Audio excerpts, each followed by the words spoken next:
Hello guys, आज मैं लेके आई हूँ डायमंड कम्स टू मी मांगा का चैप्टर 53। आई होप आप सभी को ये वीडियो पसंद आए। चैप्टर की स्टार्टिंग वहीं से होती है जहाँ पर 52 की एंडिंग हुई थी। टाओजियांग कह रहा था तो मैं बेटे हूँ।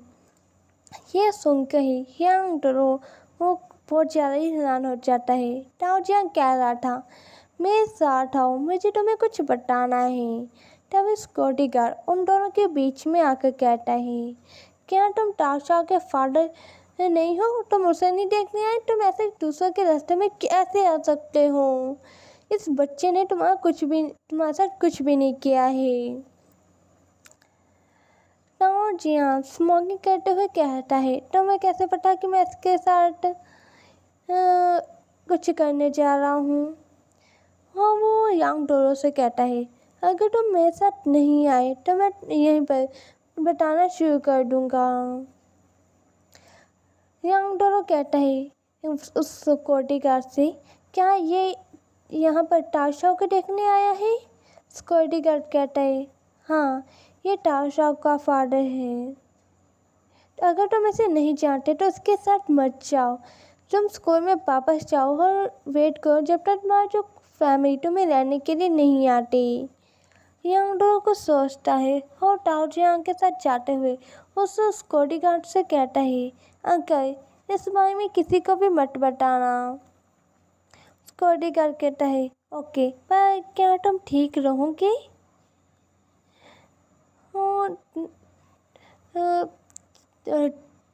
यांग डोरो के साथ चल जाता है और प्याजन में यांग डोरो पे मन में कह रहा था जब से मैं बच्चा हूँ मुझे हमेशा ही एक नाइटमेयर आता है कि मैं अपने पेरेंट्स का रियल सन नहीं हूँ। मैं तो बिल्कुल भी बिलीव नहीं कर सकता वो आदमी मेरा बाप है। मैं ये कभी भी ये सच्चाई है उसे मान ही नहीं सकता। मैं पहले बचपन में अपने हमेशा ही उस नाइटमेयर से उठा करता था। जब से वो वापस आया है टाओशाओ यहाँ पर खुशी काटने में आया है, वो फेंग शुई की तरह लगता है। उसका पेंटिंग जो टाइट है वो सेम है। जब वो पहली बार मुझसे मिला था टाओशाओ, वो मुझे कैसे रहा था। रिंकुशी यांग डोरो से कहता है यांग डोरो, अगर सब लोग ऐसा नहीं है जो तुम्हारे पास रहना पसंद करते हैं। अगर तुम किसी को हेट करते हो इसका मतलब ये नहीं है कि तुम ऐसे करो। तभी मिसेस रिन अंदर आके रिंकुशी को वो कहती है गुस्से से रिंकुशी, तुम लेडी से ऐसे बात कैसे कर सकते हो? तुम्हें पता है उसका बैड मूड है। पर रिंकुशी कुछ भी नहीं कहता और वो चुपचाप चल जाता है। मिसेस रिन यांग डोरो को चुप कर कह रही थी ओके, अब मत रो, तुम अपने जो मम्मा लियो के साथ रहो इन दिनों। क्या तुम कल बाहर खेलने के लिए जाना चाहते हो? तुम्हारा जो सेल फोन है वो बज रहा है, देखो किसका फ़ोन है। क्या वो तुम्हारे ग्रैंड पेरेंट्स है? वो भी नहीं चाहेंगे कि तुम रो फिर से। यांग डोरो कहता है मैं आंसर नहीं करना चाहता। मिसेस सिन कहती है ओके, अगर तुम आंसर नहीं करना चाहते तो मैं तुम्हारे लिए काट देती हूँ। रिंकुशी अपने कमरे में वापस आता है। वो सोफे पर बैठ जाता है और वो टाओशाओ के मैसेज देखने लगता है। टाओशाओ ने लिखा हुआ था अभी अभी जो सीनियर सिस्टर क्याओ ने मुझे बताया कि मेरी एक और पेंटिंग बिक गई है आर्ट एग्जीबिशन में 20,000 युआन की। मैं तुम्हें खाने की ट्रीट देना चाहता हूँ वीकेंड पर, चाहे वो जितनी मर्जी एक्सपेंसिव हो। अब मैं रिच मैन हूँ। वो प्यार से डॉग का उसे फ़ोटो भी भेजता है। ये देख कर रिंकुशी हंसता है, स्माइल करता है। हाँ, वो टाओशाओ को फ़ोन करता है। टाओशाओ फ़ोन उठा के कहता है हेलो, क्या तुमने मुझे फ़ोन कर दिया अभी? तुम्हें पता है मेरी क्लास अभी ही ख़त्म हुई थी। जरा रुको, जो मैं अपना जो सामान है वो पैक करूँ और मैं क्लास से बाहर जाते हुए तुमसे बात करूँगा। हम वो वापस फ़ोन उठा कर कहता है, हाँ अब हो गया मेरा। क्या जो तुम्हारी फैमिली का इशू था वो ख़त्म हो गया? रिंकुशी कहता है, हाँ वो ख़त्म हो गया है। तुमने अपनी जो पेंटिंग है वो आर्ट एग्जीबिशन में फिर से दी थी, तुमने मुझे बताया क्यों नहीं? ताशा कहता है, वो मैं पेंटिंग अपने टीचर को दी थी और उनसे हेल्प मांगी थी। उन्होंने मुझे नहीं पता था कि जो मेरी पेंटिंग है वो इतनी जल्दी ही बिक जाएंगी, वो भी इतने ज़्यादा पैसों में। मैं सोचा हूँ जो मैं और भी ज़्यादा फ्यूचर में पेंटिंग बनाऊँ और काफ़ी ज़्यादा ही पैसे कमाऊँ। मैं एक बड़ा सा घर भी खरीदना चाहता हूँ जिसमें एक बगीचा भी हो। हम दोनों मिलकर वहाँ पर कुछ फ्लावर्स लगाएंगे। ओह नो, तुम्हें तो पूरी एलर्जी है। तो फिर कैट और डॉग के बारे में क्या ख्याल है? हम दोनों वो रखेंगे। देखो, क्या तुमसे कैट और डॉग से एलर्जी तो नहीं है तुम्हें? रिंकुशी कहता है, नहीं मुझे एलर्जी नहीं है। ये सुनकर ताशा कहता है, हाँ ये अच्छा है। हम दोनों हमेशा हर साल में घूमने जाया करेंगे और फ़ोटो खींचा करेंगे। मैं तुम्हारी पेंटिंग भी बनाऊंगा और मैं वो आर्ट एग्जीबिशन में भी लगाऊंगा। यहाँ पर मैं फ़ोटोग्राफी भी बुलाऊंगा फ़ोटोज़ खींचने के लिए। तुम्हारा क्या प्लान है इस आइडिया के बारे में? रिंकुशी कहता है, क्या तुम साल में एक बार ही घूमने के लिए जाओगे एक ही जगह पर?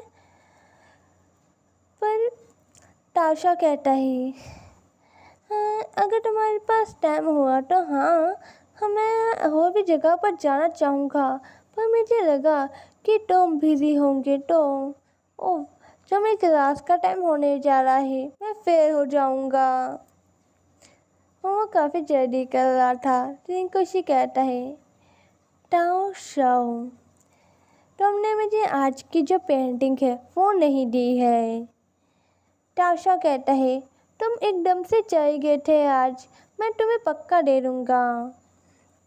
मैं तुम्हारे एक छोटा सा कार्टून भी बनाऊँगा तुम्हारे लिए। रिंकुशी कहता है, अच्छा। वो ताशा का जो पेंटिंग दी थी उसे देखते हुए अपने मन में कहता है, हाँ, जब से मैं बच्चा हूँ मुझे बिल्कुल इंटरेस्ट नहीं था कॉमिक्स में या स्टोरिंग में, पर मुझे याद है जब मैं बच्चा था तब मैं हमेशा अपनी मॉम को देखा करता था कि वो आए हो मुझे ये स्टोरी सुनाए, पर वो हमेशा यंग डोरो की सुनाती थी हर रात।